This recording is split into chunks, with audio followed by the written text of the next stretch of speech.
Well, the media hardly acquitted themselves well with their coverage of last night's bombing in Manchester. Okay, we're into understatement. It was awful. First of all, it took them a long time to shut up about Russia and actually cover it.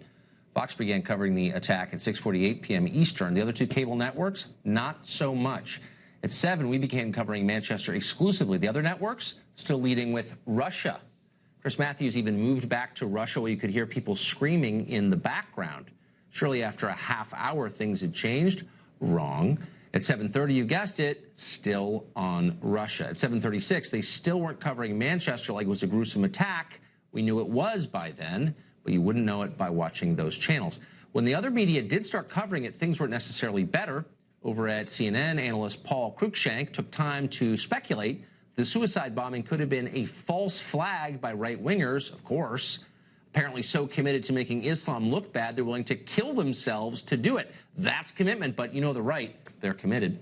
Over at ABC, Martha Raddatz commented that Manchester was a surprising target because, we're quoting now, Manchester did not vote in favor of Brexit, as if the attack would be more understandable if the city had voted for Brexit. Not impressive. Joe Concha writes about the media for The Hill, and he joins us tonight. Joe, did you watch it last night? What'd you think?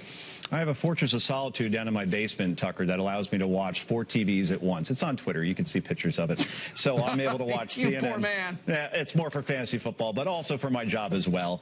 And look, there are some numbers around this that are just stunning. 105 minutes during the 7 p.m. hour, this according to an MRC study, was spent on Trump and Russia on CNN and MSNBC. Just 50 minutes on an attack, grotesque, as you says, in the city of a Western ally where women and children, young girls going to a concert are killed.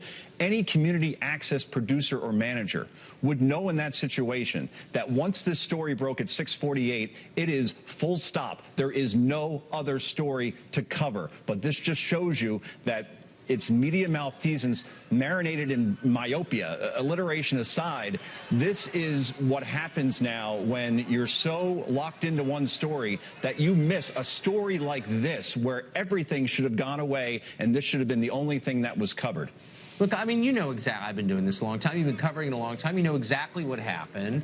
Their formula is working. Their viewers think that Donald Trump is a marionette controlled by Vladimir Putin. They think this because they're being told it by the anchors over there who's spinning these incredibly complex and insane conspiracy theories. And they're getting good numbers by doing that. And so they don't even a terror attack won't get them off it because they're completely addicted to the drug of ratings. I mean, that's what it is. It's not only what journalism looks like in 2017, Tucker, it's what it sounds like, and more importantly, it's what it smells like, and it sticks to your boots. Look, I agree with you that it's good for business, but if you look at the numbers last night, at 9 o'clock, for instance, Fox, Shepard Smith nearly doubled Rachel Maddow and what's called the key demographic that advertisers covet most. So, look, people they want their news. And I remember CNN, when I was growing up, it was the only game in town. Fox and MSNBC didn't come around until 1996. And I forget who said it, but somebody compared it to a spare tire, that you could always count on it to be there when you needed it. And last night, I couldn't find my spare tire. I could not believe that I kept seeing Brady Bunch panels on Donald Trump and Russia when they should have been covering this story. And it just goes back to CNN and recent studies lately, Tucker. It just shows you just how locked in they are on this topic. May 12th, another MRC study, 96 guests on that day were anti-Trump, just 7 pro-Trump. That's a 13-to-1 ratio. I mean, that's incredible. But by the way, there's other news that's not Trump-related. Like, if you're a news channel, you should be bringing the news. It's not all about Donald Trump and Michael Flynn.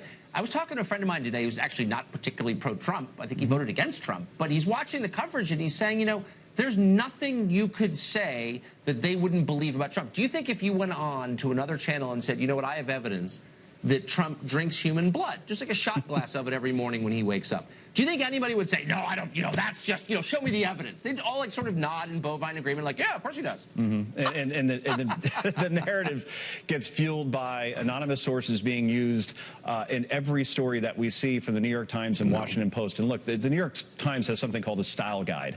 And in it, one rule, and it's supposed to be used, and now it's the last rule, unfortunately, that anonymity should be the last resort. But now it's become the first resort, and that's what's fueling all of these stories, because it's not a matter of being accurate, it's a matter of being first, and it's a matter of being more about quantity than quality, and that's what journalism is in 2017, unfortunately. It's good for business, but it's bad for integrity. No, it's bad. I mean, I have a lot of friends over at all these places, you know, nice people. I'll never believe anything they say ever again, ever, about anything, because they're liars.